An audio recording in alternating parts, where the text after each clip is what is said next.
Ben, what's the Aztec Safety online e-learning website again? Yeah, that would be aztecsafety.com. Fire extinguisher and firefighting, we'll send that one to Paul. Ah, now here's a course I should probably take. Conflict resolution. Power line safety. Yeah, I thought it might help me with my line calls. Did you know this Aztec website has over 100 safety courses? Jeez. Aztec Safety online course. Ground disturbance. Could have used that a few seconds ago.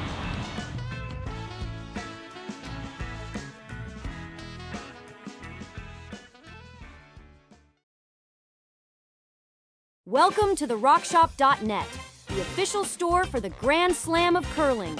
Whether you're looking for the best hats, stylish clothing, fun toys, or unique accessories, The Rock Shop has it all. Shop online anytime at therockshop.net for exclusive Grand Slam of curling gear, or come see us in person at your next event.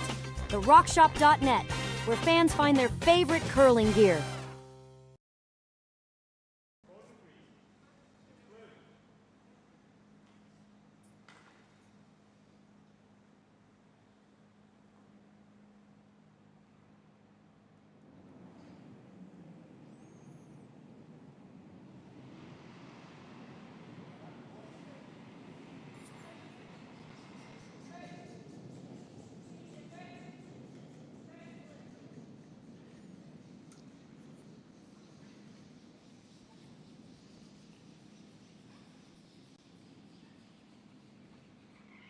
I don't have a picture. Okay. Well, I can welcome everybody who's watching. Welcome back. Hopefully you've been watching a number of the games over the course of the weekend. We are now at the final at the Aly Jenkins Mixed Doubles Memorial in Martensville, Saskatchewan. We are now seeing the two final teams, the two that are left, and for most people who are familiar with mixed doubles, they will be very familiar. We have from Australia, Dean Hewitt and Tahli Gill, facing off against a team from Switzerland, very well known, Jenny Perret and Martin Rios. They are here having both played a little bit in North America and obviously getting a little bit of extra games in as they're headed towards Kelowna in December. And they are very familiar with the finals in these events. We know that Dean and Tahli, for example, have done very, very well in their last 3 or 4 events. And Martin and Jenny, well, they've been together and working at this game for quite some time. So it should be a really wonderful final. The game has started, and we are now seeing Martin and Jenny throwing red rocks. The house is occupied by 3 rocks. We have 1 shot, that is the team of Gill and Hewitt. And Martin now coming back to play a tap and effectively trying to bump back their opponent's rocks and take control of the top of the forefoot. This ice has been really, really nice for them this event, curling beautifully and consistently for them. So they're really enjoying, I think, the opportunity to make a lot of great shots. Martin has jumped on this quickly, as if it's maybe a little bit inside. And he's actually, yes, been a little bit inside with the line, and it overcurled, catching the center line guard. Big opportunity now for Gill and Hewitt. Oh, sorry there, Dave. I lost my picture here. I had to reboot. Okay, so you're back now. I am back. Right. So I'm David Wills. I'm here with my buddy Terry Corbin, and we are very excited to be talking about these two teams. Yes, both teams are, I guess, what we would call experienced in the discipline of mixed doubles. Mm-hmm. Yep, you could probably call them specialists. I know that in some countries there are teams that sort of have about a 50-50 energy expenditure for the mixed doubles and the 4-player game. These two teams definitely focus on mixed doubles. That said, I know that they do play 4-player curling because I've run into them in other circumstances. And certainly the Australian men's national team has lured Dean in to play. Yes. In fact, his father is a curler in Australia, and there have been times when he's been playing on the national team with his dad. And I've also seen Tahli when I was in New York at the World University Games 2 years ago. The Gills, the family of the Gills, was well represented because Mom was the coach, and 2 of the Gill sisters were playing for the team because they're both young enough that they qualified under the university age. So, Okay. yeah, we do see them. Good. Martin plays sport player, but not very often. Is He's a that right? coach now. He's really starting to lean a lot more on coaching. Wow, there's a good shot through the port there, and Yep. The shot he had tried when it over curled and he caught curled the ball exactly. this time. Yes. And I would say he didn't change his line that much. I think he just brought his weight up. Yeah. Very nice. Hewitt and Gill are still lying 1, and they're talking about how if they can get rid of that red, they'll be lying 3, which is a nice place to be. Yes, for sure. The Swiss team's got the hammer here in the first end. And they're playing more conservatively. They're going to try and add 1 to the 4-foot behind the guard. Yeah. Leave the extra red for another shot. You like that call, Dave? I think I do, because if they try the hit and roll and for any reason it doesn't work the way it should, they leave this exact shot open for Perret Rios, and they could end up in a much less advantageous position. Looks like Dean's throwing a really nice shot, curling in beautifully to the top of the 4-foot. Yeah, that kind of works. Yeah. And Jenny and Martin cannot really do much with that red rock. It's nice that it's sitting in the top of the 8-foot, but it's not exactly usable. I suppose an in-off, but really it's not that handy for them. Yeah, and you're gonna have to hopefully leave yourself something for your last rock as well. Mm-hmm. I'm wondering if they'll think about the idea of just opening things up. That's what I was thinking too. Doing a run back. It seems when you watch mixed doubles, a lot of times people think that center guard, that one that sits in front of the house, is like a post. Nobody ever talks about moving it or running it back or getting it out of the way. It seems to just sort of sit there as an obstacle. Sometimes I think it's a good idea to get it moving. Yeah, I think Martin likes the in-off. Here we go. Oh, Can tell a lot by the weight. Yeah, it looks like it's a lot quieter, and they're just playing the tap back. First things first, they have to get by this Yeah, guard. they're going to have to get by the guard, which they are. Good. Not bad. Yeah, sitting 2-3. Or, yeah, 2-3. Now is there a double? Maybe hit and roll. I think there is, but I mean, ultimately, I think the red rock's going to go back into the pile at the back of the 12 there. So I would be thinking more hit and roll myself.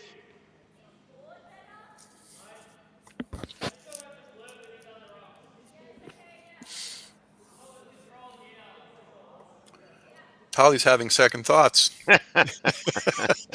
Watching her stand in the hag and chatting all the way down the ice is okay. That's funny because they definitely aren't 100% sure what's going on. Both players have to be very clear about what the heck is going on out there. Yeah, I even think if they knows it, I mean, I think they should be okay. Yeah, it'd be good not to leave a double for the Swiss team. You have to be a little careful. Jenny is pretty deadly, so this looks inside. Yeah, she looked like she definitely got it going. Yeah, it's all over the front. Wow, this could be a quick, easy 2. Well, in a strange way, that ended up putting something useful. I mean, obviously the guard's gone, but now This is the final rock of the end. So it's a nose hit for 2, or could you get rid of both yellows and get 3? Tricky shot. I'd be willing to take my 2 and play the next end. Yeah, at this level, 2 is a nice score. 2, then give up 1, keep the control. Okay, here she comes.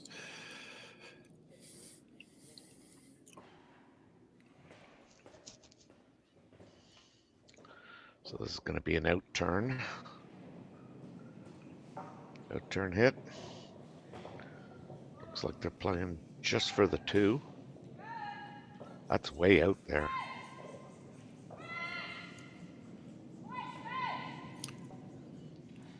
Now they're just looking, well, I think they were looking for the double. Wow. So that's sadly, kind of, yeah, it's kind of a mistake, isn't it? for sure. I mean, because they got caught in between. Yeah. Okay, well, 1 point for Perret Rios and to start things off, and we'll switch the hammer over to Hewitt and Gill, and we'll be back in just a moment. Hey Ben, what's the Aztec Safety online e-learning website again? Yeah, that would be aztecsafety.com. Fire extinguisher and firefighting, we'll send that one to Paul. Now here's a course I should probably take. Conflict resolution. Power line safety. Yeah, I thought it might help me with my line calls. Did you know this Aztec website has over 100 safety courses? Jeez. Aztec Safety online course. Ground disturbance. Could have used that a few seconds ago.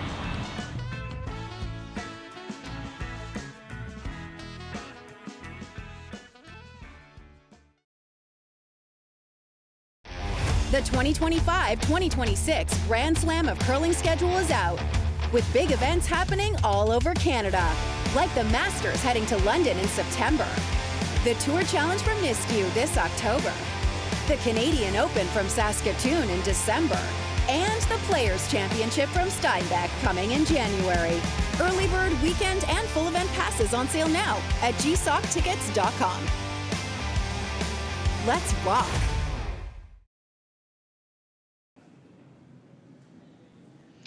All right, we're back here at the Aly Jenkins Mixed Doubles Memorial here from Martensville, Saskatchewan. We're in the second end of play. And after that first end, we had Team Perret and Rios. I just called them Team Swiss. Up 1-0. And now we're going to turn the hammer over to the Aussies. And a little surprised there myself that they kind of looked like they were playing for the 3. Dave, what was your thought on that? Well, I mean, it was starting to look like there was a chance for 3 brewing until the center guard disappeared. And then they did have a chance to try and do sort of a very careful double, but a thin double. And I think they did try. But it overcurled, so then they got caught in between 2 options, whether you'd sweep it and hopefully make the extra, and I think they opted the opposite, to let it curl and hopefully have it curl in enough. Unfortunately, it didn't, not quite, so they ended up with just 1 point. Yeah, that was unfortunate. So this is the Swiss team. Their third shot at the end. An out-turn draw, trying to get to the front face of that, which they did.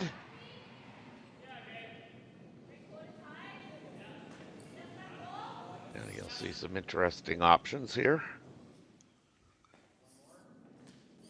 It looks like they've elected to play that in turn, just tap their stone on the top of the button to the back of the button. Yeah. This stage of the end, particularly if you have hammer, adding another rock to the 4-foot, I call it the pile, especially if you can have one be shot, is very, very handy. Then at some point, the weight comes up a little bit, you start to push things around. This is not bad. It could have curled a hair more, but it's still a very usable rock. The question is, has the red rock been tapped back far enough in the back of the forefoot that the double on the two yellows is open? It's very close. I think that's what they're asking each other right now. Yep, there's Jenny signaling with her broom. So we'll have to see.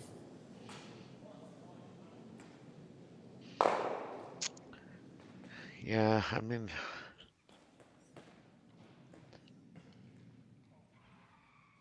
they're playing that in turn, and I don't know if they're playing into the pile or they're playing that double or what they're doing. Not sure what the call was.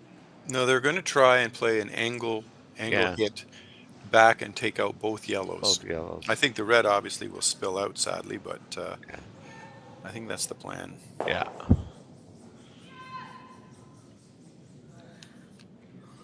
It's close. Oh, Nope. no, they still got rid of a Yep. nuisance red from the back of the house. That's right. And they are lying. Oh, sorry, yellow is lying too. Yellows. That's the Yeah. sad part about that shot, is that it ended up leaving Gill and Hewitt lying too, and in a very advantageous position now. They have to take away that red, or the option to use that red, either with a guard or a tap. Right now it's in a very, very dangerous place. Direct hit on that red nose and all the yellows will be gone. So I think this is just going to be a guard.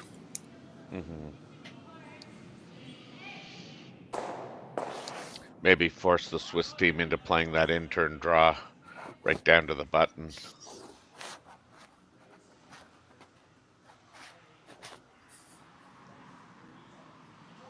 It's the old story. It's about what you leave.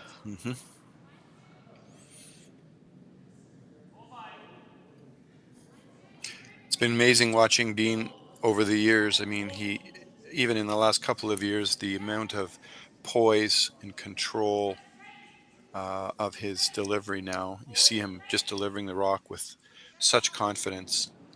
This one is a tiny bit short, but I think it's going to do the trick, which they really want to make sure that they don't have access to the red rock. I think it's probably a pretty functional guard. Yeah, I think they've forced the Swiss team just to kind of play that in-turn draw right down to the button. Yeah.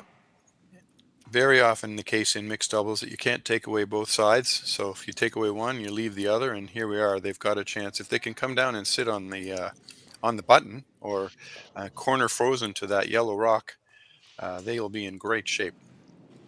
Even a rock to the top of the forefoot will suffice, I think, because you can actually bury the rock as well, almost. This looks warm. Warm. Well, it's curling nicely at the end. I don't know if it's going to get over far enough. Yeah, I think too we're going heavy. onto the back. Okay. I think that might be helping, actually, the... Yep. That's a nice, what we call a nice pocket. Yeah. Yeah. Sit right in that nice pocket, and it will be very, very hard to do anything. Although the Australians are going to want to try and figure out a way to move that red back at some point, so they can add more to the scoring. Let's just see what they do. My guess is this is going to be just a plain old draw, maybe a slight tap on the red. I would think that if you could get to the center line, top button, that would be ideal, because you will be behind cover as well.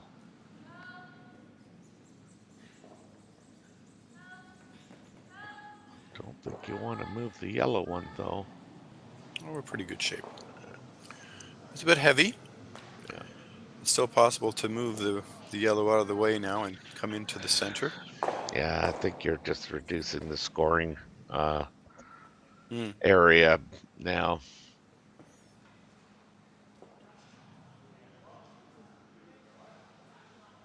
It's exciting to see the Australians doing so very well this fall. I mean, they've played events over in Europe on the World Curling Tour, and then coming here, Mhm. and they Mhm. always seem to be in the final, and several times they've won, and they've actually raised their ranking to the top of the world right now. They are number one in the Is that world. right? Yeah, Yeah.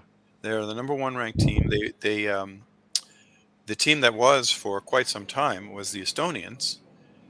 Yeah, Yeah. that's right. Harry Lill and Marie Kaldvi, and they have been playing too, and playing well, but not as well as the Aussies. So it's funny, the top two teams in the world right now are Australia and Estonia, which is just feels like a funny thing to say. Yeah, I A know. lot of Yeah. people will say to you, "What? What do you mean Estonia? Yeah. No. They have a lovely curling facility in Tallinn, and and they've been playing really, really well. Yeah. And they've made it. The Estonians have made it to the Olympics. They've already qualified. That's right. Yeah. Yeah. So that'll be there's hardly any spots available at the Olympics. There's only 10, and one of them is taken by the Estonians, which in traditional sense seems strange. So that means one of the teams that you might normally expect to see is not going to be there. Mhm. Yeah, it'll be amazing. And that, speaking of curling, that was a great shot there by Jenny Perret to get that locked in there. She's left them an opportunity for two, but they're going to have to draw the half side of the button there. That's right. I mean, essentially they have one, which is nice, so that they know that the shot is an easy call. Yeah. It just comes down to getting the weight and line both absolutely perfect. And don't sell Tahli short, because this is the kind of shot that she can make. Come on, Dean. Come on, Dean. Come on, Dean. Look at this. Wow. Oh, and it did come back a little. We know there's one yellow. Now it's just a matter of, did that hang on for second shot? I don't know. My eyes are telling me red. The camera's just a little bit behind the tee line, so yeah, it's hard to tell. Yeah, it looks like they're measuring. I don't think they even hesitated to run for the measuring stick. So we're gonna have a measure to see whether we've got a tied game or whether the Aussies have got their deuce and are gonna lead 2-1. So these are funny moments where you have fundraising efforts to get rocks and clubs, and they use customized handle tops. This one on the red says, "Don't let your handle be lazy." Yeah, I know. I love it. It's like little bits of advice. And Martin won't let us see. Martin, get your head out of there, buddy.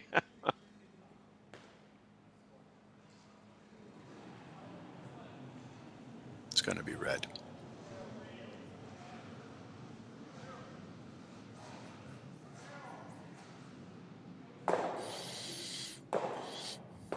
There you go. Yep. So one yellow. One yellow. We have yellow. a tie game. That's it. All right. Well, we'll be back to Martensville in just one moment. We got to pay a bill or two. Developed over a decade in collaboration with the finest ice makers this side of the Atlantic, the Pebblehead PB5 is nothing short of a triumph of sophistication and craftsmanship. Weighing less than half its lumbering copper predecessors, yet boasting tenfold their durability, the PB5 delivers perfect, consistent ice, time after time.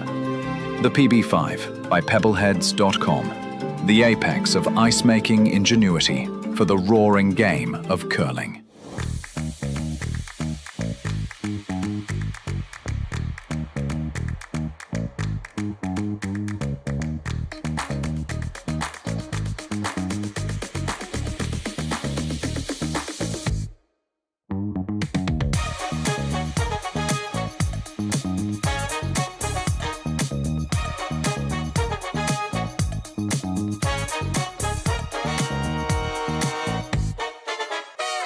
For over 20 years, the Sandra Schmirler Foundation has granted more than $9 million to hospitals across Canada for life-saving equipment for premature and critically ill babies.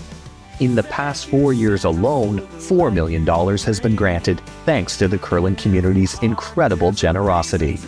The need continues year-round, and with your help, we can ensure every baby has the chance to grow up and become a champion, just like Sandra.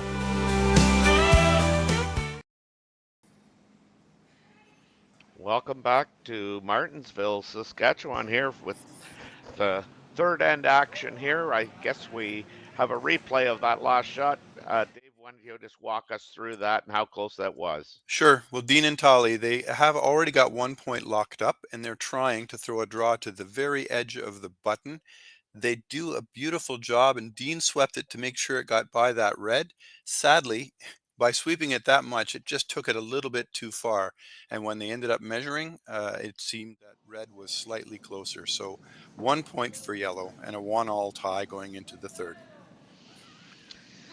Yes, and so now we have, I guess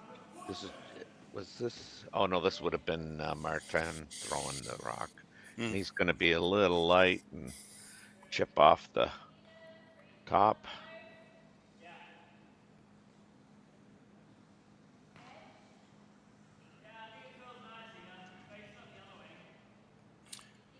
Oh no, that might have been Jenny threw the rock. That would have been Jenny. Yeah, that's right. Jenny threw the rock. Martin was sweeping. So here we go. So Dean and Tahli are now sitting one in a very nice position to make things very difficult. We need to get around the guard. The guard was moved, so they have to be a little careful of their line. However, if they can get by the guard and come down into the 4-foot, life will get very difficult. I suspect that Rios will have to look at moving some of these guards. Get by. There we go. Yeah. Yeah, I find that like I'm certainly no guru in the mixed doubles competition, nor do I, play it I play it once a year basically. But what I do find, having done a lot of this type of work here, if you can get your first and your second rocks into the ideal spots, it really makes it hard for the team with hammer. Yeah, you're absolutely right. So this is Martin coming down and basically just trying to get some granite out of the way. Exactly. A run back wouldn't have been horrible to move more than one yellow, but at the very least, as he has done, he wants to open things up and get access. And now it means that Hewitt and Gill have to do something about the fact that their shots are wide open. So another guard will come down, probably a little closer to the house than the first one, but there's no real decision here. It's an easy call. But to your point, you're right. When I've been working with some teams with mixed doubles, which, by the way, you should play more than once a year. We'll talk about that. I know. Because it is an absolutely amazing game. It really I just don't like to sweep, bud. What can Oh, I is that say? what it is? Is that what it is? Okay. Here comes Dean, and essentially he's throwing it very, very nicely so that he can sweep it into position. And you got another lovely centerline guard. So I don't know that Martin and Jenny have any choice but to get rid of it again, and in effect try to knock it back and hit some other yellows besides the one in the top. But I've been talking to my teams about how, we want to get the shots number 1 and 2 in position. Yeah. Once you can worry about all the other fun things later, but let's get 1 and 2 in position. I've even had practices where we've played end after end where we've thrown rocks 1 and 2 and then just stopped and then back, throw 1 and 2 again. Just practicing those 2 shots. For sure. Yeah, it really makes a difference. Now this is the Swiss team trying to blow things up a bit, and it looks like they have. Yep. That's way better than it was. Well, everything that was in the 4-foot is gone, and nothing is protected right now. So yeah, absolutely. So yeah, now they're just going to to throw a draw. Yeah, they're going to try and get in behind that. There is a gap between those 2 guards. I'm not sure whether that'll end up mattering, but it's now big enough that if somebody wanted to come through the center, they could. Yes. So this is an in-turn draw by Dean.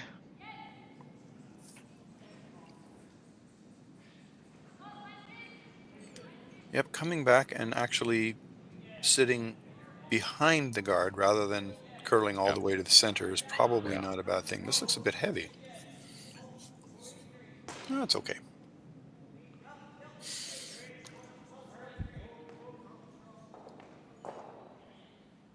Yeah, one of the things my club players talk about when they watch these curlers is their unbelievable weight control.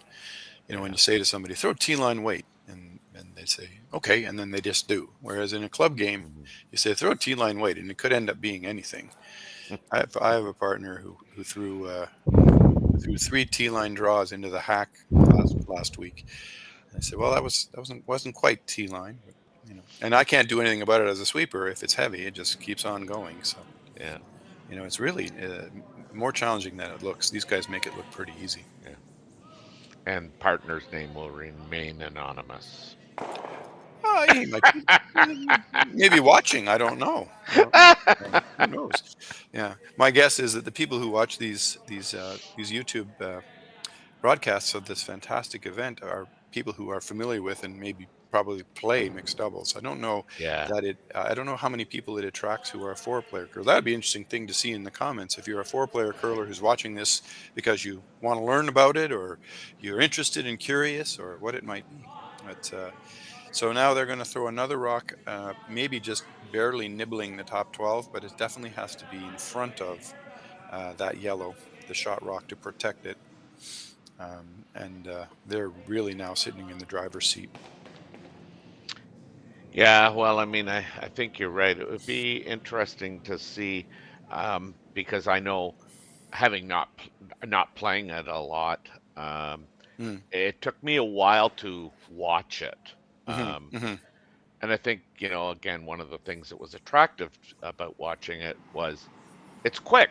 You know, like you don't have a lot of time to, you know, ponder shots, and it's only you're only throwing 5 rocks, so that's right.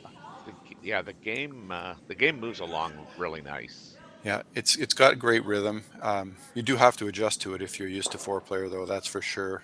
The amount of time, even when you're not playing a shot, your opponent takes. You know, you don't have as much of a break in between. You're sort of used to having extra time to think about something or draw breath or whatever, and then all of a sudden it's like, oh, it's our shot again. Hurry up, let's go. It's also faster because it doesn't take as much time to make a call when there's only 2 of you and you both kind of know what you're doing, and that's pretty obvious. Let's go. There's no hesitation or thinking about it or asking other people on your team, do you like this? Do you like this? So it's a big factor for sure. Yeah. So Jenny's last rock for the Swiss team, the Red Rocks, and they obviously are going to try and play a double if they can do something about the top 2 yellows. And the goal, of course, will be to roll into a position where they're actually shot rock. And that's a big challenge to do all those things. But we'll see how she does. Now, I may be wrong. I think she's playing the draw, though. Yep, you're right. That is not a hit. Well, to me, it looked like an easy call. Yeah, I know. After I made that speech about it's an easy call. Oh, my goodness. All right. Both of them working very hard. Yeah. This has got to get there. It's by, but it's like, where is it?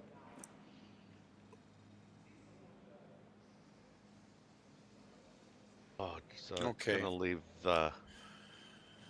now. Leave yellow with 1. Yeah. So a steal of 1. Steal of 1. So after 3 ends, I guess the Aussies are going to take a 2-1 lead into the 4th end. We'll be back right after this message. Hey Ben, what's the Aztec Safety online e-learning website again? Yeah, that would be aztecsafety.com. Fire extinguisher and firefighting, we'll send that one to Paul. Now here's a course I should probably take. Conflict resolution. Power line safety. Yeah, I thought it might help me with my line calls. Did you know this Aztec website has over 100 safety courses? Jeez. Aztec Safety online course. Ground disturbance. Could have used that a few seconds ago.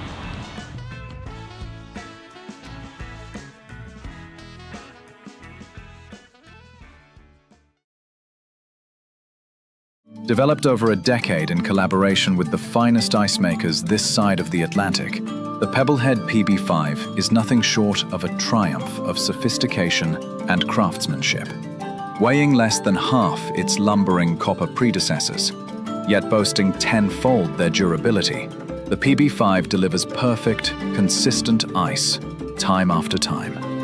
The PB5 by Pebbleheads.com, the apex of ice-making ingenuity for the roaring game of curling. Here we go. So we're back here. I'm Terry Corbin. I'm with Dave Wills. We're at the Aly Jenkins Mixed Doubles Memorial. I'm going to call it a spiel. We're here in Martensville, Saskatchewan. We've got a 2-1 lead by the Aussies over the Swiss right now, but the Swiss team has hammer in this fourth end, which is always when I know we talk a lot about the even ends. So I'm going to talk about the even ends here in the sense that this is an even end. Yep, end number 4. And the hammer stays with the Swiss, the red throwing the red stones. We've got a quite as strong a start for Tahli Gill as she has normally done, where she clipped the guard coming in and it just sort of sat a little bit short of her destination that she wanted. However, in a very usable position. That yellow rock is what we would call a danger rock. You have to really be careful because little things can be done with that rock, either by moving it or moving off of it. Here comes Dean the other way. Yeah, I was just, we were kind of marveling at how much control the Swiss had in the semifinal. Like they seemed to be in control of every single end, creating difficulty for the last rock of the team that they were playing. And here it's like they just don't have that, that zip and. Yeah, little things can happen, but you're absolutely right. It seems like you'll play a game and they'll be in complete control, and then another game where they just can't seem to find the line or the edge. You're absolutely right. Some of it is related to fatigue. I mean, if you realize that they just played, and then here they are playing again. I was thinking about the poor Japanese team that won the very late night tiebreaker last night. Right. And turned around first thing this morning and back on the ice. As tired as they already looked, here they were again. Of course, they'll give it their best, but that can have an effect on things like your weight control, or even the amount of pressure and oomph you can put into your sweeping. Yeah, well, I know that the Swiss team only played 4 ends. Like they were just dominant in the semifinals. I don't know if that Chinese team is the team that's going to be in Kelowna for the Olympic qualifier. I suppose it would be. It would make sense. But I'm not 100% sure I know the designated team or the names of the curlers that are representing China in that event. Right. But you would suppose they get them onto North American soil. They can play a few events, get used to the ice, get their jet lag sorted out. Yeah, that's a big one. It's a big one, yeah. Well, the Finns, for example, they were in Lindsay in Ontario here. And then they migrate to Saskatchewan, and they're working their way across, and eventually they'll end up in BC. Right. Marveling all the way at how big this country is. You can get on a plane for 3 hours and you're like a third of the way across. It just seems crazy. So they've come over for quite a while then. Like they're here for. They're not just coming for a weekend. A solid month. Yeah. Well, I know that Team Eden, Nicholas from Sweden, we used to play them a bit, and they were always coming for 3-4 weeks at a time, and staying here. They used to call headquarters quite often Montreal, and But anyway, enough of that. Depends on your budget. That's the big factor. Yes. It's not cheap to travel and play in foreign countries. Not because it's expensive to throw curling rocks and things, but transportation, accommodations, food. Where does all that come from? Well, Nicholas, kind of was quite open in sharing that, they were paid by the Swedish Federation. So, Well, the top teams in any country usually yeah, get a decent amount of support. But yeah, interestingly, it varies. I've been, affiliated with a number of different national programs, and very often they'll say, "Well, I don't know. I guess we'll give you $10,000," and they don't realize that $10,000 does nothing. I mean, yeah, it starts to pay for things, but you know, and yeah, but they think they're being generous because they don't really understand. A lot of countries, curling is not really on the map yeah, in terms of their focus or their priority. for sure. So it can really vary. But it's Well, nice and to it, see yeah. the Swedes have it sorted, for sure. Well, Nicholas was telling us that that like they got cut back, quite a bit. Hmm. It's Hmm. where they had quite a lot of money to, be reimbursed. Yeah, they cut it way back. But anyway, back to our game. I mean, we've got here now um, the Swiss team with sitting 1-2, but we've got the Aussies got a rock in behind a corner guard for Right. third shot, and they're throwing, and there's potentially a double if they ever wanted to take that on. Yep. Well, I think the double's there. The question is they're just making sure they both understand what their goal is. Dean is confident, clearly, by the way he's handling his broom, that they can play one red in and ricochet in off to the other. I don't know if Tahli is quite as confident, but it won't take Well, much. I mean, I think that really the only other option is to play something nice and quiet Hmm. and kind of corner freeze on the one on the center line. Hmm. But I Well, think they've opted to go play the double. yeah. Well, looking where the broom is, this is going to be moving. So, nope, maybe not. She's still asking him questions. Right down the middle. Yep.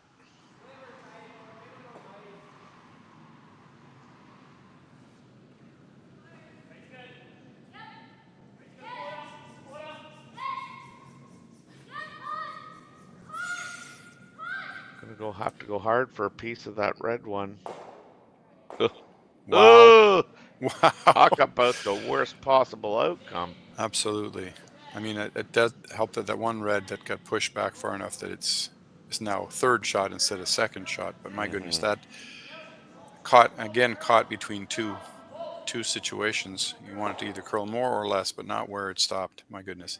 All right, so the strategy for the Swiss team with the Red Rocks is going to be to preserve their one in the forefoot and obviously try to find a way to score another point. So you can either put one high in the house as almost like a guard, or you can try and throw one under cover, draw behind a guard like they have in Yeah. the side of the house. I definitely like coming behind that Hmm. yellow Hmm. guard that's guarding a piece of the forefoot. But Yeah.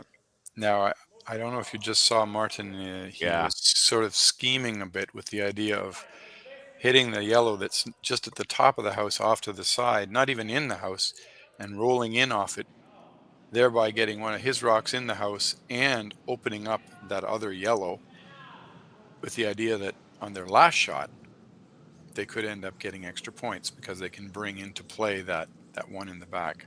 Now, where that broom is, I'm not sure it really tells us anything. Okay, it's a draw. yeah. In turn Well, or out turn. yeah, I think that you could almost make that double on the yellows and roll into the as a biter, but they chose not to even go down that road. Yeah. This is straight draw behind the guard. Yep. You just don't want to get behind the tee line, and that's not going to Hmm. get behind the tee line.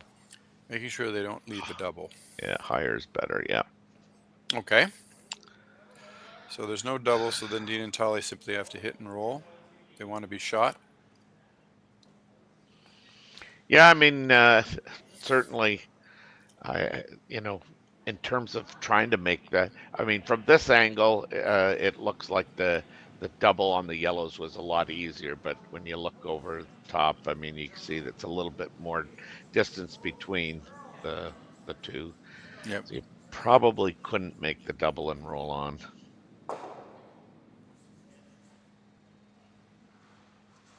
Could have rolled on for sure.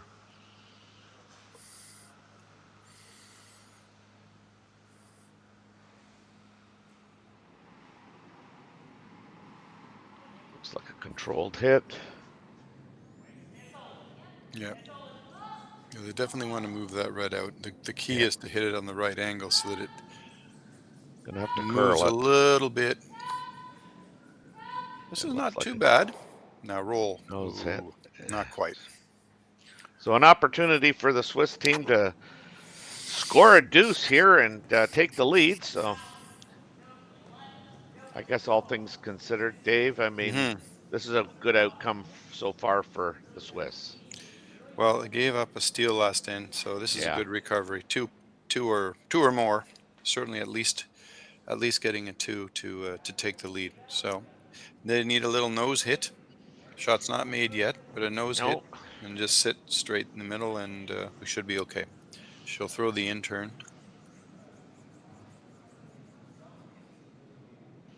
Few final comments. When I say sweep, you sweep hard.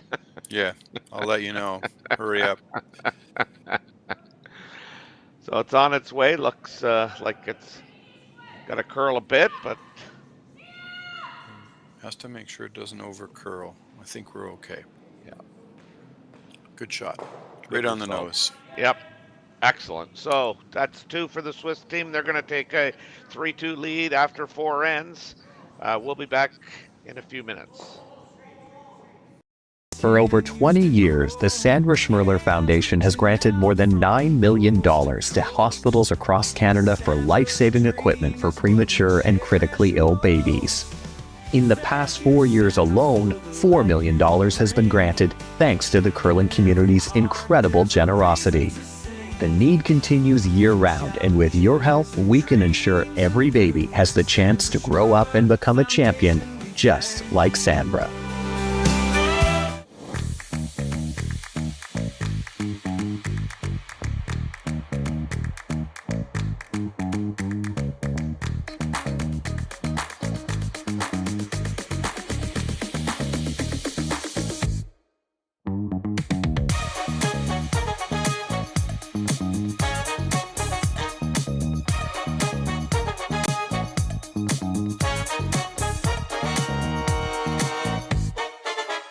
Welcome to the RockShop.net, the official store for the Grand Slam of curling.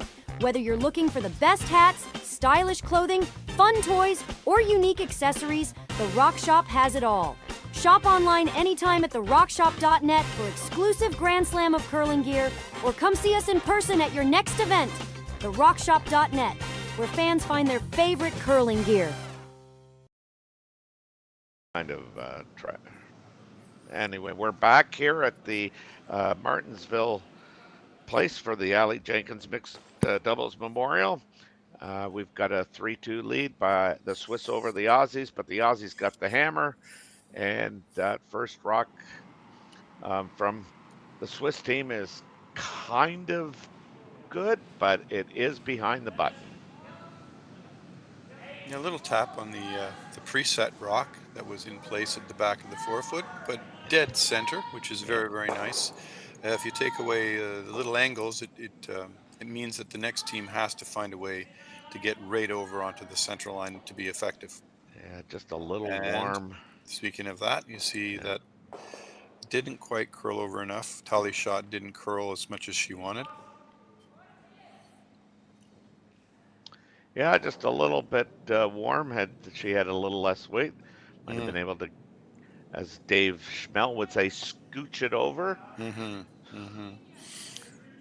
But now the Swiss are going to play the in-turn draw and hopefully get to the top of the button.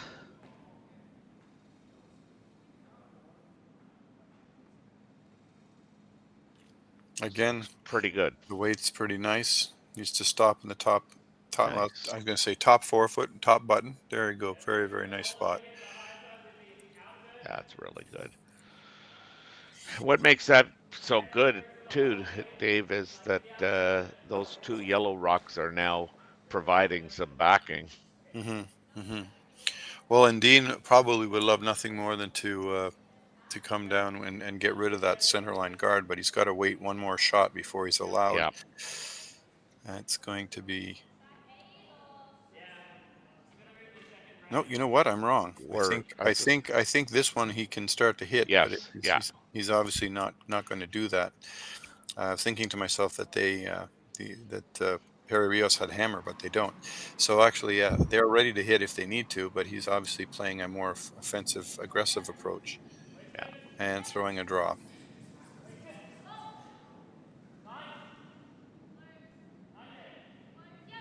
Yeah, there's definitely no opportunities when you're the sweeper to admire your shot, your release, or anything. Well, this has worked out quite nicely. Just heavy enough to tap the Reds back. Now there is a great big bowl in the center. Oh yeah, my lord. We'll call that a pocket. Yeah. Normally pockets have 2 rocks, but this has got 4, so it'll be hard to. If you put things in there, it'll lock things up. One could argue that there's 5 there. Yeah. Sorry. Seeing if you were paying attention. Yeah, well, you never know when I am. Yeah. Oh, holy cow. So Yeah. you talk about people getting tired over the course of the weekend. I know, eh? Yeah. Not just the curlers. That's right. There you go. Absolutely right. I like how the facility has the Ice Boss, the machine they use for scraping, sort of in the facility, visible, Yeah. and protected by padding. But it's funny how it just sort of sits there, quite right in the middle of everywhere. A lot of facilities it will be kind of hidden, but that one is just right front and center. Here we come. Enough weight to definitely move some of these yellows, and hopefully roll toward the center.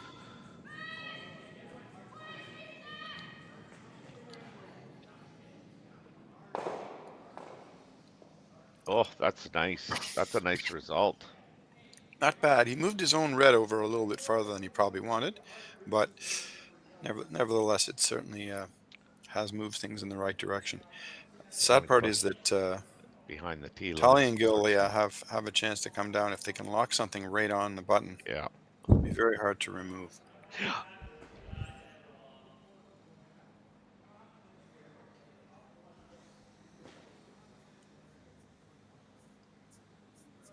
Yeah, that's the thing, the big difference. If your lead throw in form 4-person curling throws it, behind the tee line, you got 7 more rocks to come, and a lot can happen in the 6 rocks prior to, your last rock. Here you've got 5 rocks. Yep.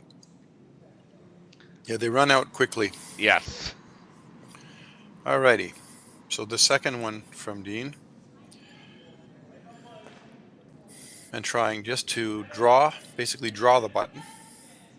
And either be perfectly behind the guard and shot rock would be okay, or locked, frozen onto the back red. Another option that would be okay. Looks like the prior of those two is... I maybe spoke too soon. Yeah. Very nice. Love that. Yeah, very nice. Now this may be more about trying to shrink the scoring area and just offering up 1 for the Aussies.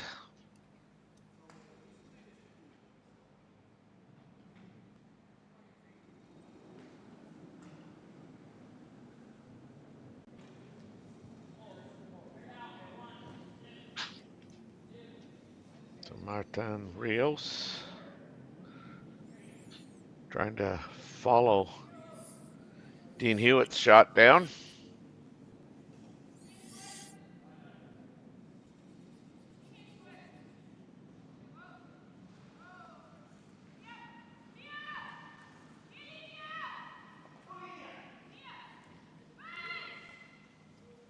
Looks pretty good. Right on the nose of that yellow. Yeah. Very, very nice. So there is a way to move the red, but I have to be a little careful. Which side you hit it on could be a big factor. You can see them weighing up their options.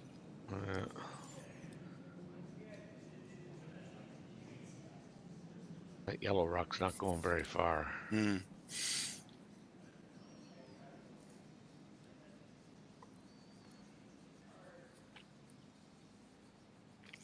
Yeah, it's almost as if they're going to have to jiggle things around, loosen things up a little bit in preparation for the last shot. I think they have to almost play this like a 1-2 punch. What's going to happen with the first one, and then what can we do after that with the second one?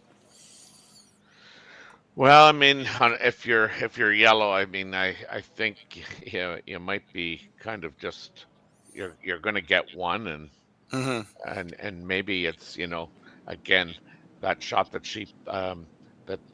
Tahli played in the what was it, the second end when they tried to get two. Should have to try again. Draw a piece of that button, which it definitely is a possibility.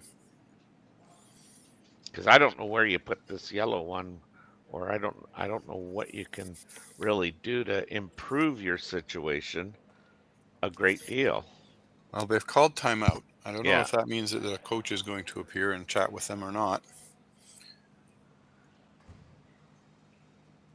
Because I think if you play that in turn with even like backline weight, I think you're not moving that yellow one anywhere kind of in a situation where I think it's going to help you a whole bunch. I think the part of me wants them to move that red a little bit and give themselves a chance to do more, but I understand if they want. Sadly, they can't take away both sides. So ultimately, if they leave one side open, they give the Swiss team a chance to come in anyway. This is Perry Marshall, who is the national coach in Australia, a friend of mine I know quite well, fellow Canadian, here to offer his ideas. Yeah, Perry we won't be able to hear him, I guess. That's right. Perry is a longtime coach, too, of the Ryerson curling team. Played a couple of things with Perry. Yeah, because I don't think the Swiss players have a coach with them on this tour.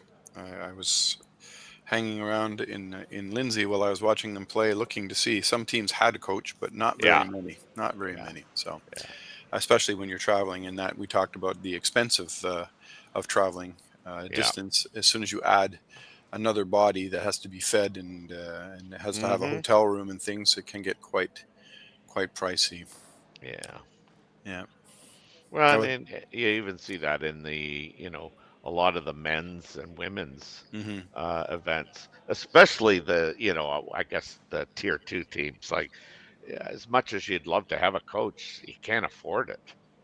Yeah, sometimes. Yeah. This is one of the issues about working in the sport in Canada. I mean, one of the things that drew me to different overseas opportunities when I took them was that there people overseas can at least have some kind of budget, and I don't have to do it on my own dime. So absolutely a factor. So it would appear.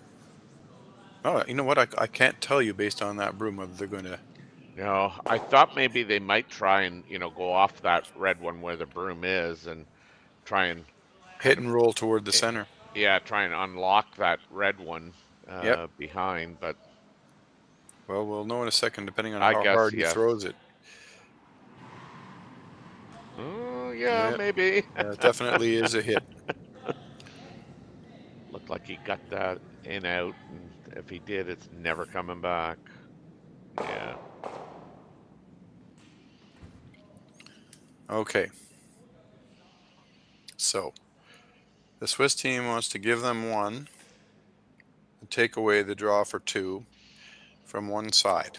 Which side do you leave open for Tahli? Well, I mean, or you try and come down and just chip that red one an inch to the one side, and your shooter's right there, protecting the other side of the button. Wow. That's a complex idea, I suppose.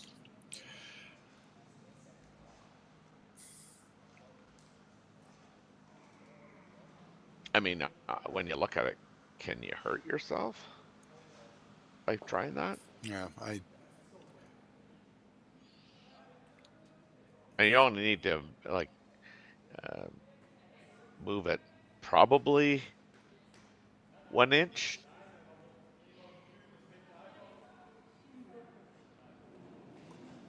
Because even if you roll over, yeah. I don't know that you could make a double on the yellows anyway.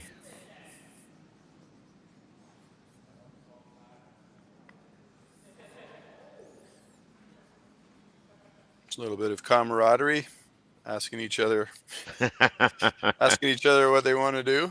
Yeah. What would you throw? Yeah, exactly. Yeah. I did that once in a 4-player game. I think that's all I've got. Turned to my opposing skip. Right? That's all I've got, right? And he goes, I'm not saying anything. Okay. Yeah. This is just friendly game. Let's have some fun. Yeah. Here we go. I suppose this one's not as friendly in theory. There's prize money. On. Yeah, prize money changes if you're first or second. A lot of rotation on this, and they're just playing it short and Sagard. Yeah. Sit.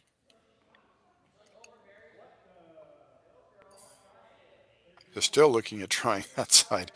Tahli, I guess, really favors the intern. Well, you'd have to think it's there.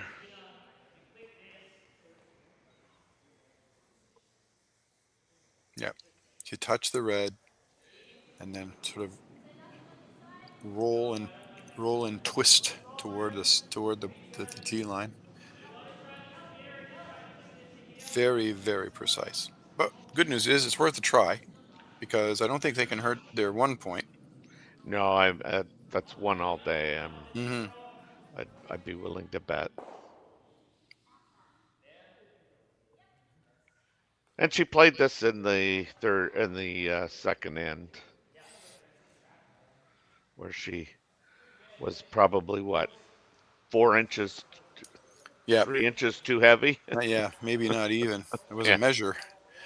So, anyway, here we go. Last rock of the 5th end. An attempt to draw very, very edge of the button and maybe tapping an opponent rock. Has to be perfect in both line and weight. Yeah, this looks like it's starting to curl hard now. Yeah. It's got enough weight. Come on. Definitely has enough weight. Come on. Good try again. Again, another, spectacular try. Tie game. So, yes, after 5 ends now, we've got ourselves no further ahead. It's 3-3, and we'll be back to Martensville, Saskatchewan to continue the Aly Jenkins Mixed Doubles Memorial in a few minutes. Hey Ben, what's the Aztec Safety online e-learning website again? Yeah, that would be aztecsafety.com. Fire extinguisher and firefighting, we'll send that one to Paul. Now here's a course I should probably take. Conflict resolution. Power line safety. Yeah, I thought it might help me with my line calls. Did you know this Aztec website has over 100 safety courses? Jeez. Aztec Safety online course. Ground disturbance. Could have used that a few seconds ago.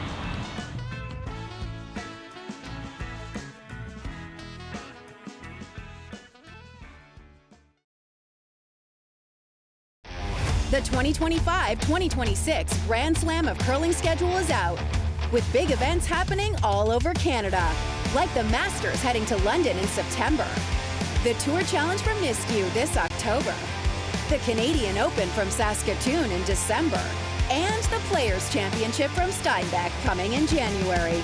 Early bird weekend and full event passes on sale now at gsoctickets.com. Let's rock. Welcome back we've got a real, as they call them, barn burners, and now we have a power play. Dave, why don't you walk us through kind of why teams might want to try the power play? Well, sure. I mean, the power play is a very interesting twist that was added it's been a little while now. I used to refer to it as a new rule, but I don't think we can say it's new anymore. Where what you do is the placed rocks you have, the one in front of the house and the one in the house, are moved to one side. The team that is exercising the power play can choose whichever side they want. Effectively what it does is it opens up the idea that you're playing away from the center. So if you have the hammer, in theory, you should be able to have an open shot at the end of the end to add a point. And if you're lucky about how it's gone before that, you might get 2 or even 3. So it increases your offensive power and your opportunity to score points. Or it increases your opportunity to defend against your opponent scoring points, because some people use the power play as a defense. Each team gets 1 in a game, and you can only use it when you have hammer, and you can't use it in an extra end if there is one.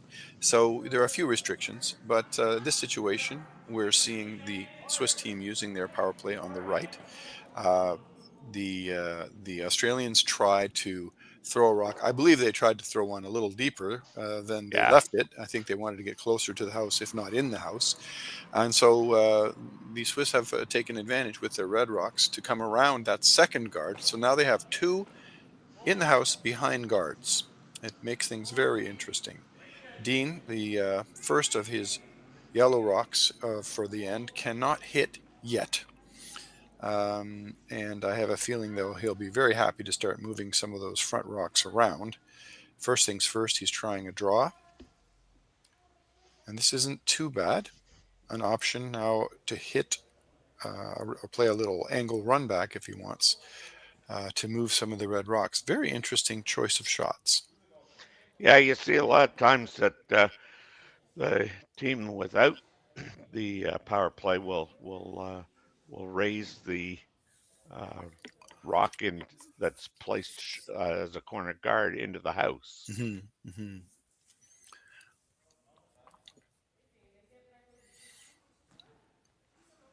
Yeah, when you have a tie game, it's very different when you use a power play, because the strategy becomes much different for the team without hammer.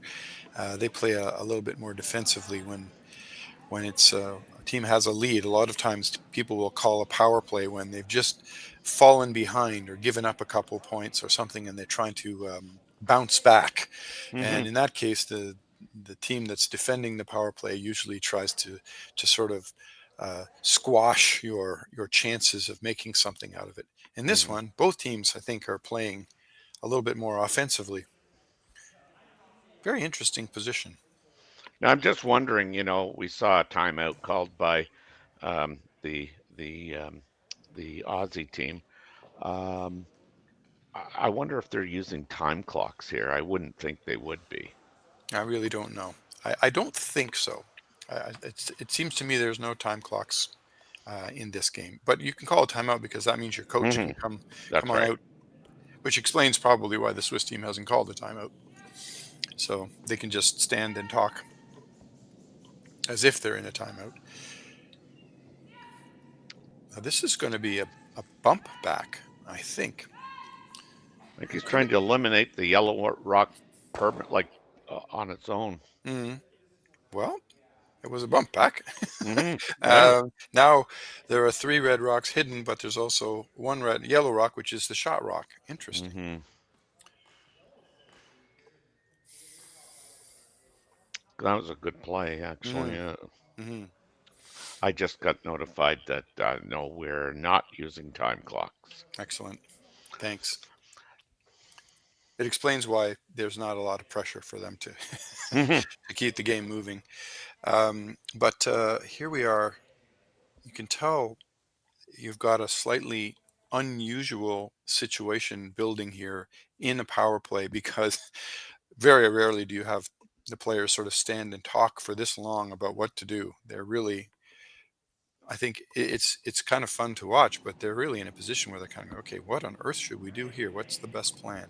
And there's no easy answer. No, you're right, and I mean, there's not much of. I mean, like you were talking earlier, like with only one sweeper, because with a two people sweeping, you might try and come down between that port and try and freeze onto that rock on the behind the corner guard, and not worry too much about being shot or sorry, about being second shot at this point in the Hmm. end. But again, with only like 5 rocks to throw, and you're not really going to take that chance. So I think the team of Hewitt and Gill are really trying to talk about getting that rock in for second shot by coming around the 3 rocks there on the right hand side of the house. Just a draw Yeah. behind the 2 reds. I think that's not a bad call. The problem is they leave that other yellow wide open, and the question becomes what can the Swiss team do with that rock? But let's first things first. Let's see where we end up with this shot. Yeah, you don't want to get this behind the tee line, otherwise it Hmm. definitely leaves a double and a lot of trouble. Right.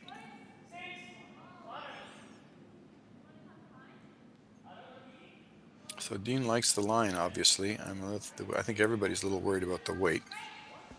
Line is beautiful. Wow. So it Very is good. second shot, barely. But now, is there a double? I mean, I guess there is, but I mean, I'm not sure you need to take it on. If you ever could play even a hit and roll in behind there, I think you Hmm. could be looking pretty good. You just have to make sure you stay in the 4 foot. Well, if you hit that yellow that they just threw with force, I'm thinking that it will drive the red sideways, It probably will. onto the other red, Mm-hmm. and then sit there. And then the yellow will go on to the yellow. And the question becomes, can you get rid of both yellows? And if the answer is yes, then this could be a really, really nice shot. But I think you have to throw absolutely freight train weight to do it. Yeah, they're looking at the idea of running back the yellow and getting things open. Yeah, because I think that may go under. Yeah. That's a Just, shot I like right there. you want to run back? No, I want to come off the yellow that shot rock and see if I can't grab Oh, a good piece of the 4 foot. sure. Hit and roll.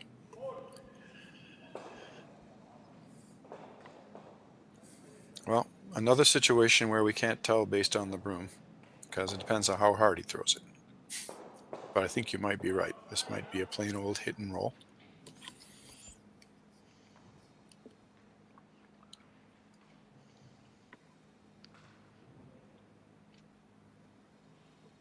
They have hammer this in, so Yeah. trying He to find a wastes way. yeah, he wastes no time. Once the shot is called and he gets in the hack, Hmm. he wastes no time getting rid of it. Hmm. This is close. Oh, it's really starting to go now.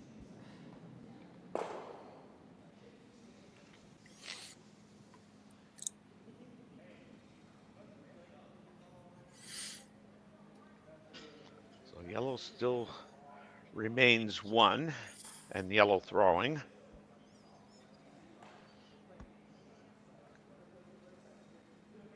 You can play a draw, or they could come down and bump their yellow, roll off, and they would lie 2, but I don't know if they would open up the option for a double on that. So it's going to be interesting what they choose. I think the best play is to draw, because that yellow in the top 8, it's just ever so slightly blocked by the red.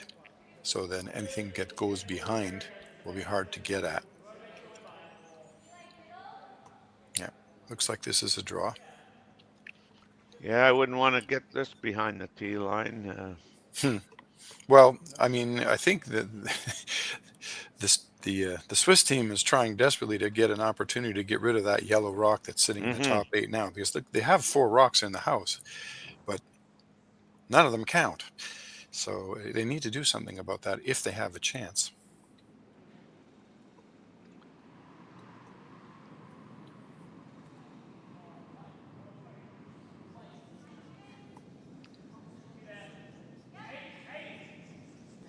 Yeah, you want to make sure you get by that top yellow.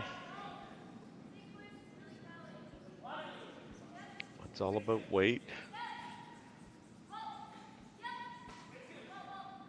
Going hard to get it by, and they're by.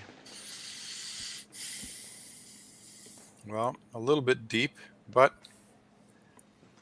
second shot. Sorry, shot. Mm-hmm. And they're lying 1-2. Mm-hmm.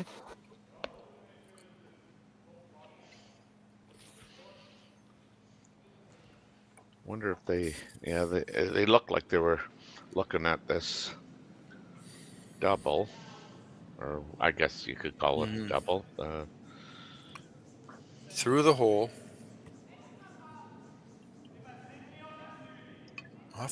My goodness.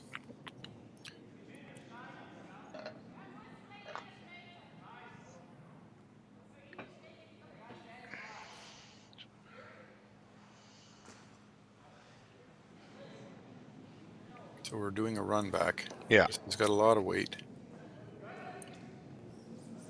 Got a curl. Close. No. Well, they did tick their own red up slightly so that it's now second shot. Sadly, it's really getting in the way of any kind of run back option to take out that back yellow.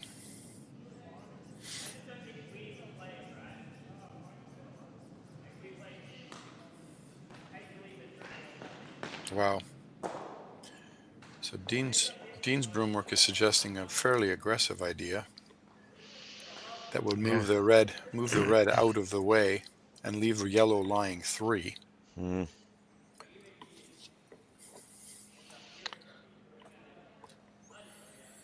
I kind of like that coming around again.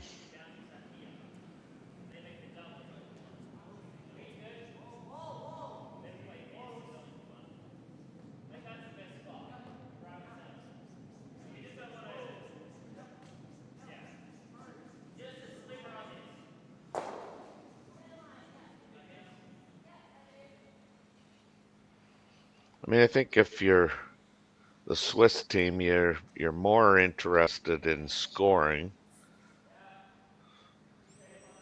and if you're the Aussies, I mean, if you could ever find a way to steal one in 6, that would be ideal. I'd like to see them go right around.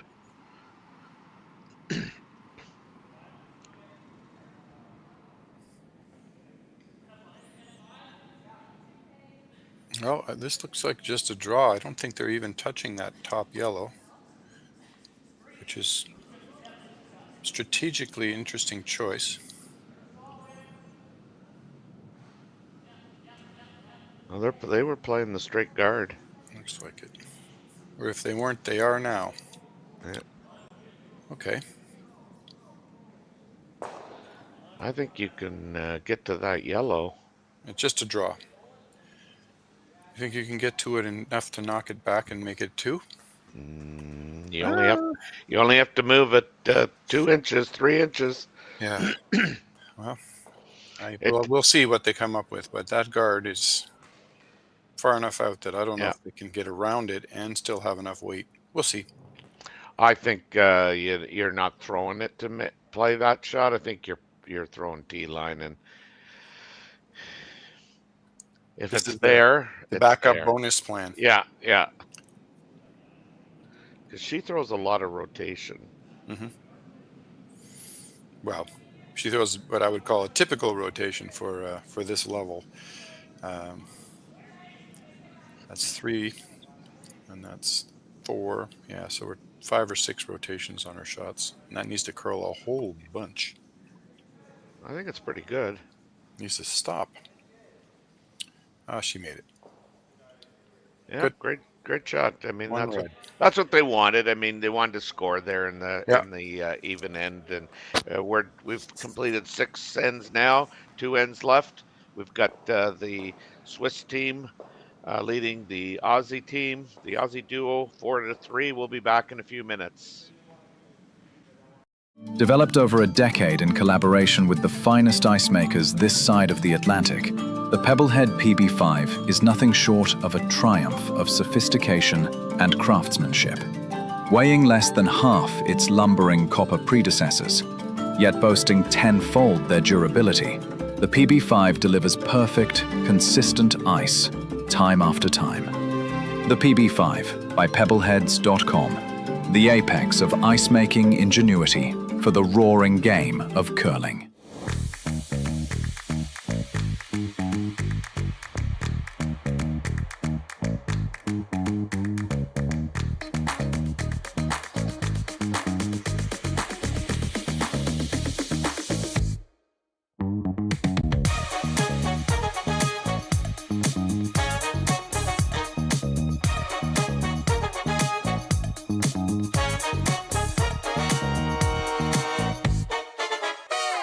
For over 20 years, the Sandra Schmirler Foundation has granted more than $9 million to hospitals across Canada for life-saving equipment for premature and critically ill babies.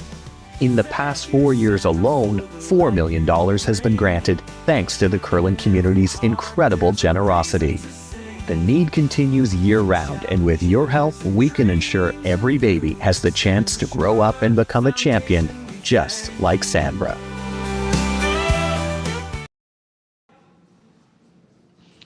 Okay. Welcome back. So, as we kind of anticipated during the break in our conversation, Dave, we've got another power play. The Aussies have decided that this is as good a time as any to use that, and here we go. Yep. No, I mean, with 2 ends left, you have to use your power play in the first 8 ends, or else you don't get a chance. But you can only use it when you have hammer. So, if they hadn't, and then they had managed to score some points this end, Dean and Tahli would basically not have a chance to use a power play in this game. So, this is kind of their last chance, and that's fine. It's a good time to use it. They're down 1 with 2 to play. They're going to have to give up, in theory, going to have to give up hammer for the last end. So, they want to make the most of their opportunity to score. And Perret Rios, the Swiss team with the Red Rocks, has given them a really good opportunity, because this rock sort of didn't finish quite as nicely, and so the Aussies can come down and basically bump this red back, and hopefully sit in a nice position, which they are, and start to build some offense. This one didn't quite curl as much as they would have liked. But Martin Rios is not allowed to take it out yet. He can come down and bump it, but he cannot remove it. So going to be interesting to see how this builds up. I'm starting to feel like we're going to see a whole bunch of rocks accumulate over on this side of the ice. That's what's really different about the mixed doubles compared to the 4-person team, is that even though the rocks are in the house, they still cannot be removed within the first 3 thrown stones. Yep.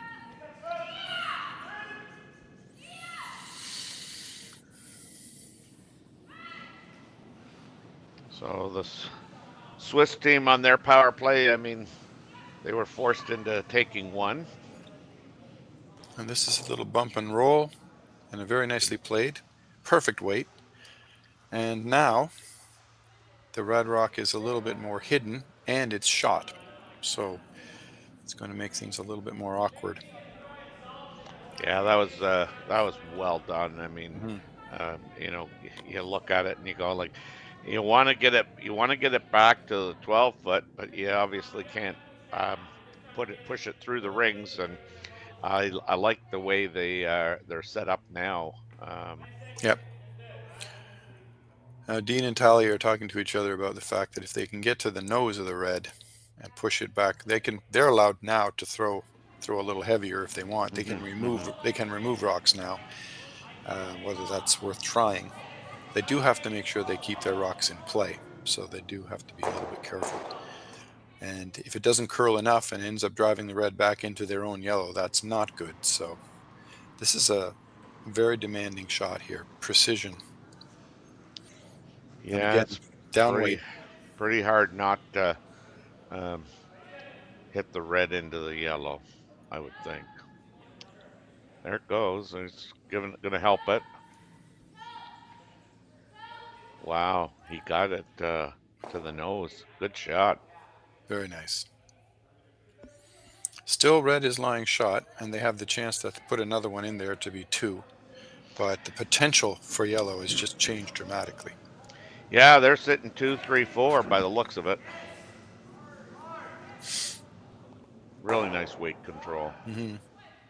Any more weight and they don't they touch the yellow one.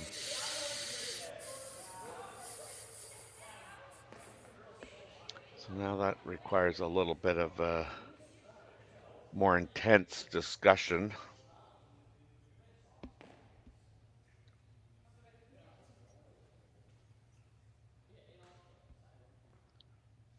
Yeah, I mean, I honestly don't know what else you got. Jenny just kind of tapping, you know, coming almost down to their red one. Mm-hmm.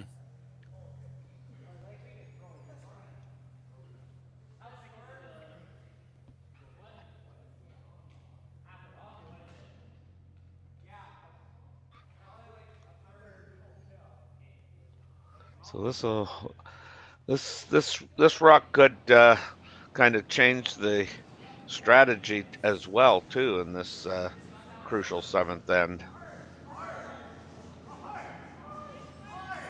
Absolutely. All right, so they need to not only be second shot, but also hidden, at least to some extent, so that there's no double coming down. Because if you give the Aussies a chance to come down and remove these red rocks, things are going to get interesting very quickly. Interesting. All right, so I think they got second shot too. Close. Mm-hmm. Very close. That one that they want to play the back one. That over curl. I'm quite sure that that Perret Rios were trying to throw that red rock around those yellow. They were, yeah, they were. I'm sure that. that was called. Yeah. It feels like a great guard, but I don't think it was the plan. All right, so the ice is changing. I'm starting to feel as if they're having a little trouble deciding where to put the broom because things are curling a little more than they expect. All right.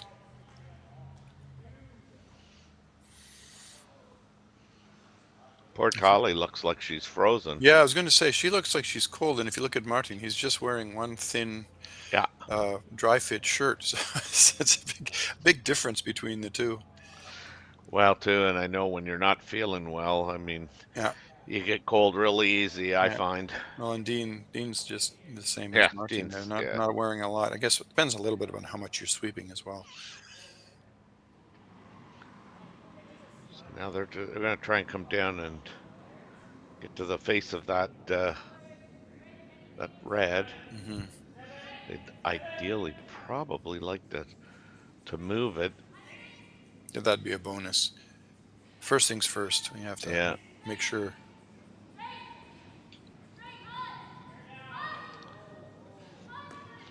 Well, I think it's T-line. No, it's not. Yeah, we're definitely seeing some changes in the ice. Things are fudging a little bit. Things are flattening out. So both teams are getting caught.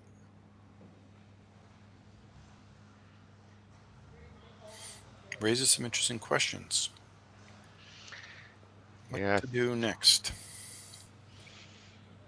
Well, I mean, so much of it too depends on whether you think, so you know you're 1, but are you 3 and 4, or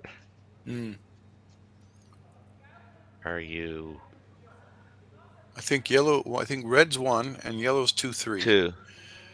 And then after that, red. So 4, 1, Okay. 4.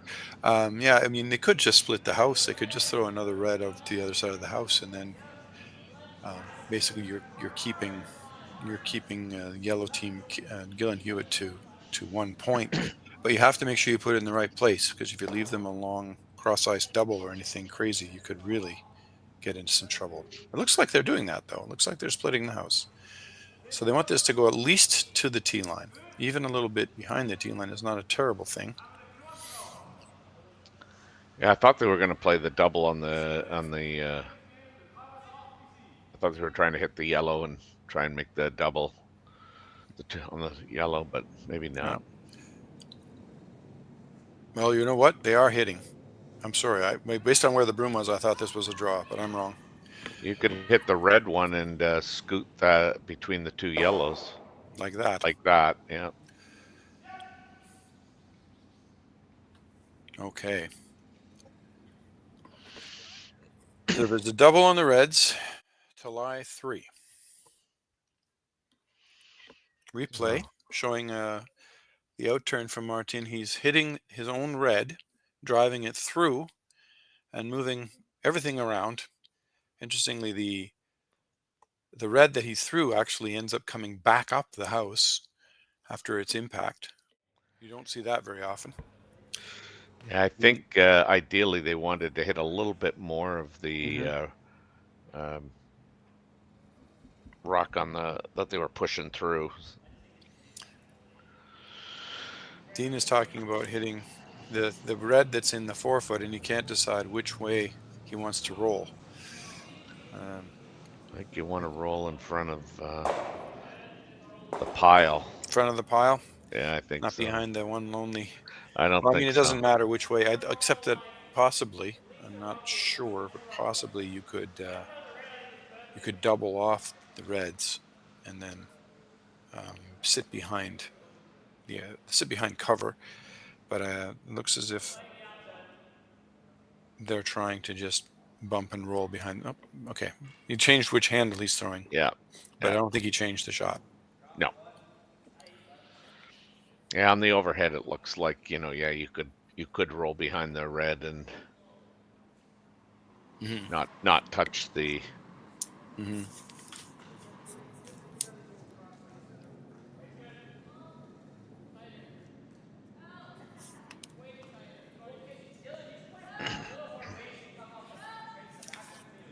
working it hard, trying to make it curl a bit.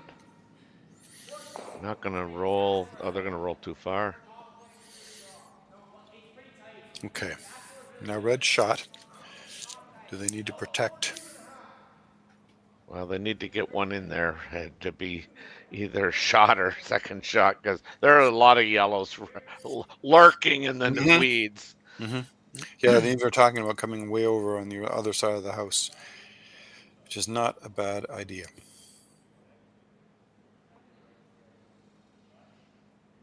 You could even raise that red one if you...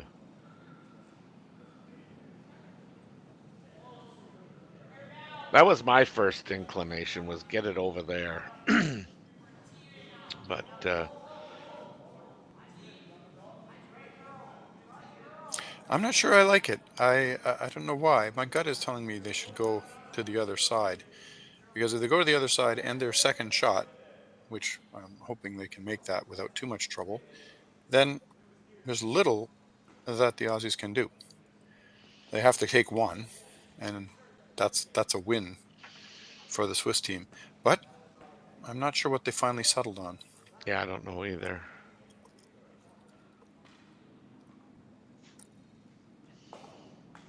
And take back the hammer in the last end. Tie game with hammer. Not a bad way to be coming down. Okay, here comes Jenny. She is playing the intern. So are they going way out and around, or are they... Yeah, I think they are. Yeah, out and around their red. The red, in theory, using it almost like a guard. And hopefully stopping somewhere around the tee line. Maybe even a little behind it. As long as they're behind the guard, they're safe. weight-wise, they're fine. Ooh. That's okay. That's still okay, I think. Yeah, because they. Wow. Well, if it was Kevin Cooey in the hack, you'd be worried. There's a Well, lot. I think Cross-eyed double. That really jams on that yellow one, does it not? Though. I think you're safe. I hope they try it because I'd like to see. For purely selfish reasons, I don't think. You know, it's Tahli. I don't know if Tahli can throw enough weight. Hit and roll for one. If it really rolls, could be for more than one. I mean, it's technically if you throw it with enough weight, it's for 5.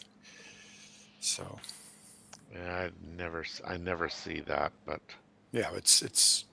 You'd have to throw a cannon. That's why I say if you had Kevin Cooey in the hack, it would be a different story. But here she is.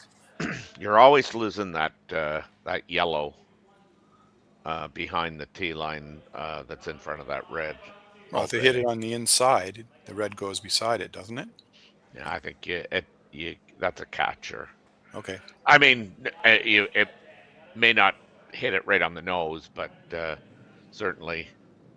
Don't think you can make that shot without losing that, but like you say, it would still be for maybe a third maybe of more. The rock. Hit a third of the red rock.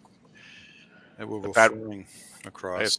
Well, but even as it goes across, the reds probably jam there too. All right. Well, we're going to see what Tahli's doing here.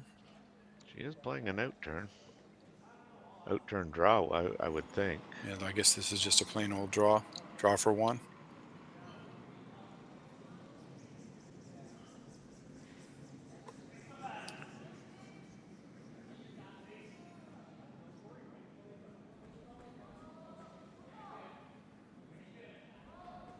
Line's fine. Just has to stop in the right place. I mean, he's backing right off. Sit down. He got one. That's what she wanted. One yellow. Yeah, so here we're going to play the 8th end with a 4-4 tie. We'll be back to see how this all turns out in just a few minutes. Hey Ben, what's the Aztec Safety online e-learning website again? Yeah, that would be aztecsafety.com. Fire extinguisher and firefighting, we'll send that one to Paul. Now here's a course I should probably take. Conflict resolution. Power line safety. Yeah, I thought it might help me with my line calls. Did you know this Aztec website has over 100 safety courses?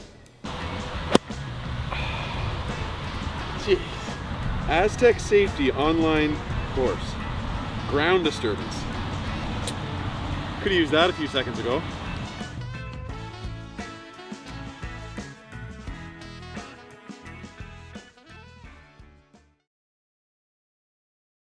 Developed over a decade in collaboration with the finest ice makers this side of the Atlantic, the Pebblehead PB5 is nothing short of a triumph of sophistication and craftsmanship. Weighing less than half its lumbering copper predecessors, yet boasting tenfold their durability, the PB5 delivers perfect, consistent ice, time after time. The PB5 by Pebbleheads.com, the apex of ice-making ingenuity for the roaring game of curling.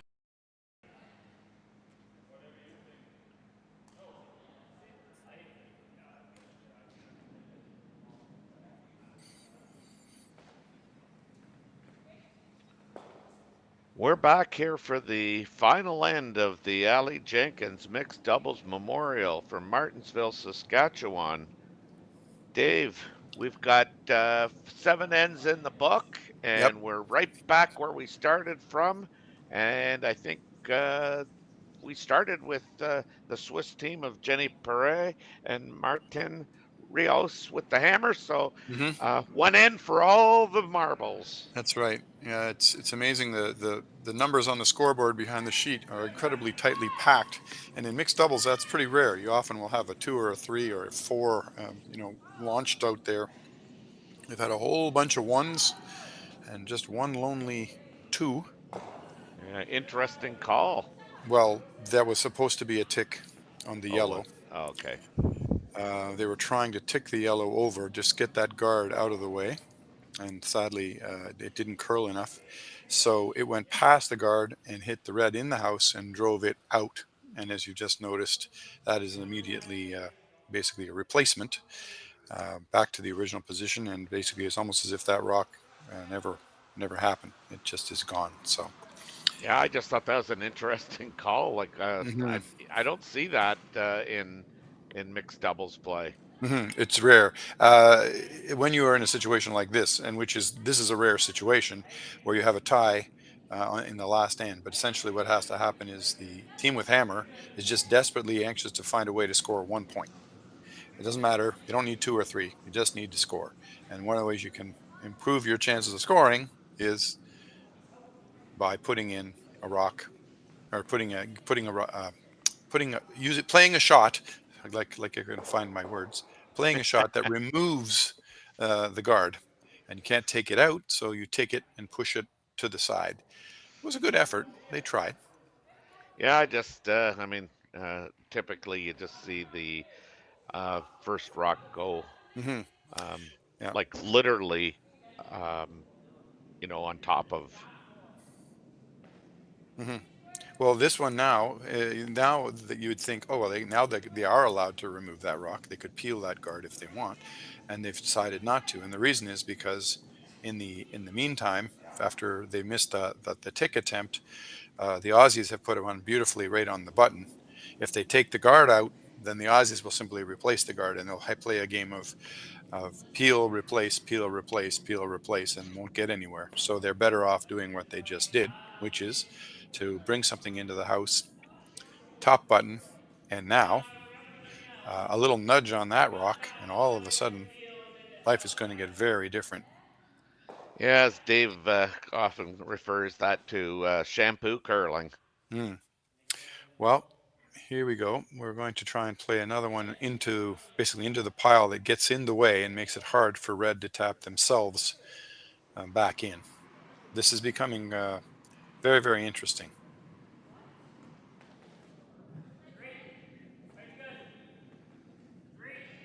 Yeah, it's a lot of these times now. It's who's going to blink first and kind of rearrange the furniture in a big way. I think they'd like to get this, pretty close to 12 foot. Yeah, 8 foot. Yeah, I think that's probably a good spot for that. Well, it takes away the run back, or it doesn't take it away, but it makes them run back a whole much more difficult. Doesn't mean it can't happen. In fact, it would appear that Martin's coming down with something down the center here, and will be an attempt to run things straight back. And ultimately, if they can push things back into their red on the top of the button, they'll be sitting shot. Yeah, they'd definitely like to see 2 of those yellows at the top go.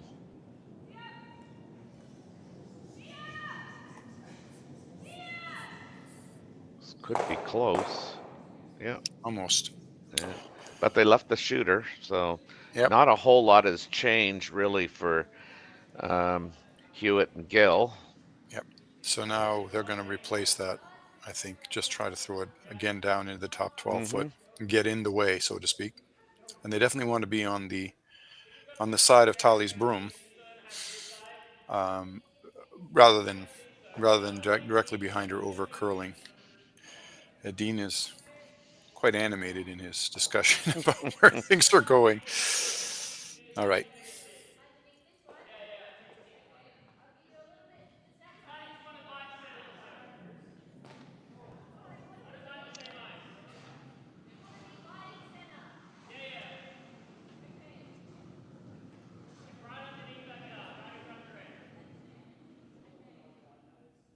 So this is Dean's second rock of 3. In turn, trying to get somewhere in around the 12 foot in line with the center line there. Just essentially getting in the way. Yep. taking away both access to the one in the forefoot and also hopefully blocking the run back. It's hard to do both perfectly, but a little bit of either is Looks probably pretty pretty good. good. Yeah. Me. I've Very overcurled a good. hair. That was Dean's last shot at the end, I think. So now we Oh, have was it? Oh, right. Yeah. You're right. It two was. more reds to come and one yellow. Tahli has to throw the final yellow shot. So Yeah. now they are going to run straight back and challenge Tahli, I think. Well, if they're successful with this run back, it'll really change things, but challenge Tahli to make a perfect shot.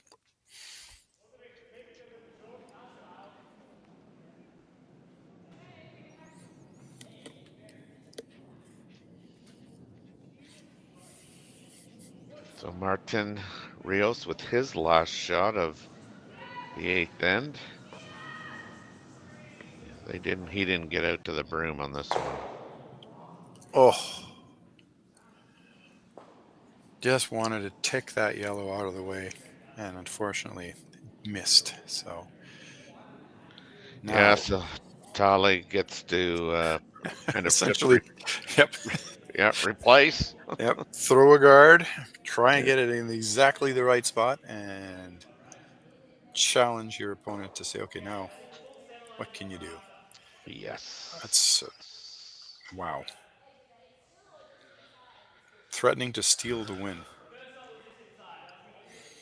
Well, as crazy as it sounds, this is a straightforward shot, a simple guard in the middle, but it is very, very important that this goes to the right spot. Dean had the broom down just to sort of say, okay, we're all in agreement here. Yeah, because I don't think if this guard is made, I don't think you've got the out turn tap, and that in turn tap is that guard way out there might be in the way. Yeah. In fact, it would be in the way. Yeah, we don't want this to curl maybe back to the center line, but not much more. This, I can't tell if it's over curling or not. It seems to, Dean has abandoned it. So sit down. It needs to stop. That's fine. Okay. So the question is there access to that red rock? Because if they can tap it, they'll win. Yeah, And they're looking at that run back. Yeah, Jenny probably, I think, has accepted that their only option is to try yellow, yellow, red, which will be a game-winning shot. That running in that red might be easier, believe it or not. Martin was actually just looking at sort of the back 8 weight angle tap on the yellow, because there is some of that yellow exposed. What a delicate shot that would be. Tahli left that guard high enough that it's really a long and very difficult shot to run back the guard. I still wonder about a heavy draw through the gap between the two guards. I don't know if maybe that's not possible. That would have been my first thought. Okay. So what have they decided? I have no idea. Come on, Terry. I do think they're trying to tap what they can see. Tell us what they're going to do, for heaven's sake. The joys of mixed doubles curling where there's nobody holding the broom. Yeah, no, I do think they've gone for the kind of the draw with just like a heavy draw and trying to tap what they can see. Yep, you're absolutely right. So here we go. It's all about line. Weight's perfect. Come on. Oh my God! What a curling shot, my lord! Very, very nice. Wow! Well done, Jenny. Wow! What a shot! Very, very nice. And a well played game by both teams. And we have another look. Yeah. After a little bit of consternation before deciding the best option, I'm going to give Martin credit for having sort of noticed this and suggested it. I'm not sure Jenny was originally looking at it, but the shot's there with the right weight and then good sweeping. team shot and just bump that yellow off the button far enough that it doesn't count, and red wins by scoring 1. Well done. Yes, your Aly Jenkins mixed double memorial champions are Jenny Perret and Martin Rios from Switzerland. They've defeated Dean Hewitt and Tahli Gill by a score of 5-4. Some really great shots, Dave, throughout the 8 ends of play. Absolutely. Your final thoughts? Well, I'm just, what a well-played game. As I said, to be tied 4-4 after 7 ends is a show of 2 very, very strong, solid teams. And there wasn't a lot of misses. There was a few times things were a little long or a little short, but basically they played an amazing game. Very impressive. If people who are watching this or are mixed doubles people, that's a real treat to watch curling of that caliber. Well done to both teams. So on behalf of Connor on our production crew and excuse me, Dave Wills, I'm Terry Corbin. Hope you enjoyed the finals of the Aly Jenkins Mixed Doubles Memorial. Be sure to stay tuned and look when we're on next to broadcast the curling from Martensville. I think it's in 2 weeks, if I'm not mistaken. But anyway, it was great. Thanks, Connor. Thanks, Dave. We'll see you next time. Thanks, Terry. Thanks, Connor.